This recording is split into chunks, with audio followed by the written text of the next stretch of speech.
lepas yang semalam, itu berkenaan dengan biografi lah Imam An-Nawawi ni. Imam An-Nawawi ni, okey. Okey, dia dilahirkan pada tahun 631 Hijrah.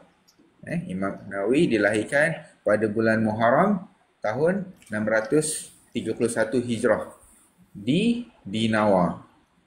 Nama tempat tu Nawa, nun waw alif maftuha. Di Nawa. Nama tempat tu nama Nawa. Nawa ni di mana? Di Syria sana. Di selatan Syria.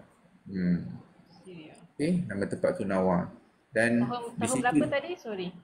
631 Hijrah, bulan Muharram. 631 Hijrah.